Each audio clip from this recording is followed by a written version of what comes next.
Et c'est Elina Stofflik qui, en revanche, obtient le premier prix Manifesta. Je pense que ce qui nous a inspiré, c'est que toute la création que nous avons pu découvrir aujourd'hui, nous l'avons véritablement ressenti comme ancrée. On a vraiment ressenti que l'ensemble des artistes étaient connectés avec le réel, avec la société qui nous entoure, avec l'interrogation qu'ils peuvent avoir vis-à-vis de l'image, vis-à-vis du monde visuel, évidemment très marqué par la montée en puissance des réseaux sociaux.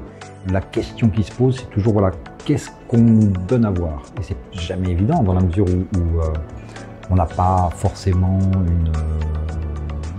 une somme importante d'œuvres.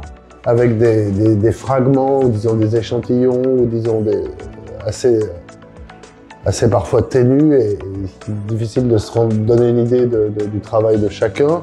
Il y a eu d'abord une surprise, effectivement, puisque dans la manière dont les œuvres étaient présentées, on déambulait dans un choix scénographié.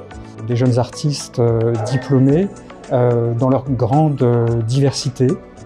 C'était intéressant de voir cette profusion de propositions qui se retrouvaient un peu dans le parti pris curatorial d'éclater comme ça les travaux des artistes. Et on n'avait pas une visibilité exhaustive de l'ensemble des œuvres des artistes qu'on devait regarder attentivement. Donc déjà, ça m'a appris et ça m'a perturbé également, mais en même temps, ça m'a forcé à me questionner.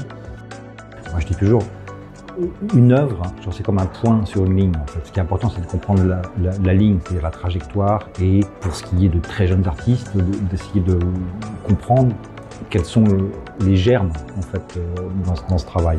Où ça va aller, qu'est-ce que ça va donner. Moi, j'ai l'impression qu'il y avait chez chacun et chacune des artistes des points extrêmement intéressants, et on voit où ça va se développer.